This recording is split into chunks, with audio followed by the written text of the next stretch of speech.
Look at the Ubers of the world, look at the Lyfts, look at the Amazons, look at the Grubhubs. I think we've all went through that experience where you get out of the ride and you know that you can't get another Uber or Lyft ride until you rate the experience of that driver. Why is that so critical? Because that driver's rating ultimately dictates if they are going to represent the brand, and you're paying for the brand. You're not necessarily paying for the driver. So as we think about real estate, we think about a team leader, we think about a broker, we think about an individual agent. We have to ask ourselves, are we asking enough questions related to how we did? My name is John Bowler, and this is the None Size Fits All podcast, where every week I'll be sharing my candid thoughts on what's happening in the real estate industry. Good afternoon. Welcome to the None Size Fits All podcast. My name is John Bowler, co-founder of Grid Consulting.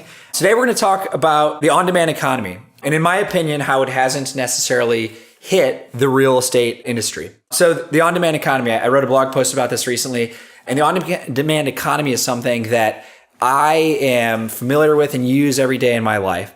At a high level, what this means is the consumer demand and the consumer expectations are changing. People are expecting timely responses. People are expecting the company or the brand that is providing the service to have great service. A lot of this is tied to the idea of the iPhone. So the iPhone has made it easy for us to access information whenever we want it, however we want it. And what you as a consumer start to expect is that the company cares enough about you to ask you things like, hey, how did it go? Rate our experience. And in the event that there was a negative outcome, you actually now are expecting the business owner to make it right.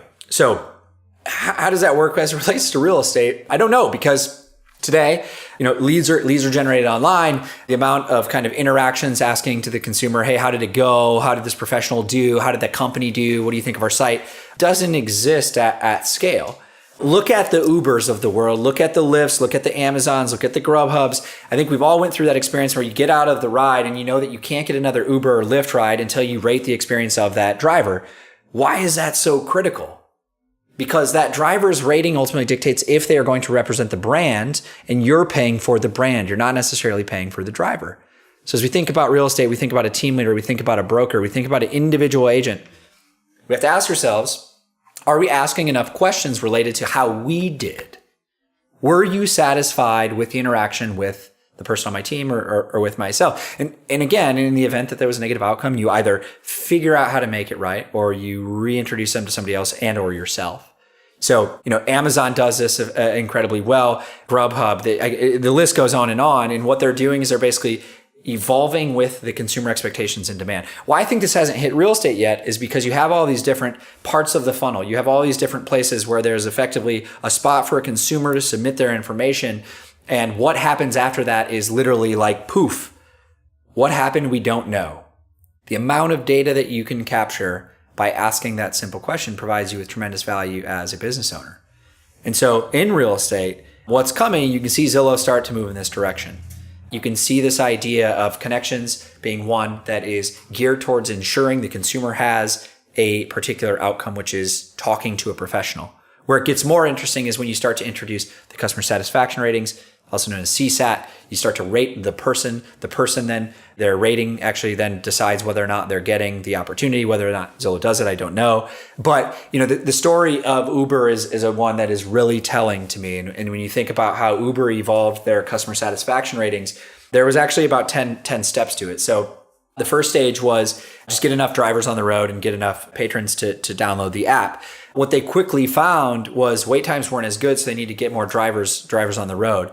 So that was stage one. Then all of a sudden you have this next step where you have drivers on the road, but they're all going to the one place. They're going where the baseball game is or where downtown nightlife is. They're going to these centralized places. So throughout the city, you have a 10-minute wait time in one location, then you have a 30-second wait time in another, and they realize like, holy crap, that's not good. So we need to figure out how to distribute and ultimately incentivize people to work all over the city. So that was interesting. Now they figured out how to actually get people, probably through some type of rev share, they figured out how to get people to the right parts of the city. But then the next stage hits and they go, okay, like we need to basically figure out a check and a balance to make sure that the people that are our drivers that are representing our brand, that are ultimately going to be able to, get us a lifetime value out of that person, we need to make sure that they're good. So they introduce customer satisfaction ratings. After the ride, you now have to rate the driver. Awesome. incredible experience. If I didn't like the driver, they then take care of me. They do something. That driver now has it on their app. They can see what their rating is. Nowadays, there's this funny game where people actually compare their Uber rating to their friends, and they're trying to show like, am I doing a good job or am I a bad person in the car? And I don't know how ultimately the driver is rating the consumer, but this is the type of evolution that will inevitably come in real estate. So what happens when you all of a sudden have ratings across the board? You now introduce a minimum customer satisfaction rating that allows you to decide if that person is going to represent your brand. So Uber introduces a minimum standard. And in the event that somebody is below that standard multiple times, they then go on a probation. And then if they're continually bad, then they end up off the app. But what happens then? Okay, are things good? Say our minimum is a 4 out of 5. I'm at 80%. What happens when I want to raise the bar and I want to get into that, A level service? Well, you raise the bar. And that's what's happening. That's what's happening with all these different apps. The different service I use, whether it's a cleaning service or a car or a food delivery or a massage place, they all do the same thing, which is say, rate the experience. That then becomes transparent. They use that data as ammunition to strategically think about their business and the experience that their patrons are having. So in real estate, that is coming. That is something that will happen. It'll happen quickly. It's not hard to introduce CSAT. Everyone should be doing it because it's a useful way to track your business model. More importantly, it allows you to create unique pathing for each of the people that come to your business. So the on-demand economy, to summarize it, it's here. It's coming faster than ever. The iBuyer stuff is really fascinating because that's literally trying to cut out all of the noise and basically say, if you want to sell your home, we'll do it quickly. Here's how we eliminate all of that friction. But the combination of consumer expectations changing and customer satisfaction ratings being a product of the process and ultimately collecting data, those two things are coming. And they are around us every single day in technology and the day-to-day different products that we use. So challenge everyone to really think about that related to real estate and how you can implement those things sooner rather than later. Hope you have a good week. Sell some homes.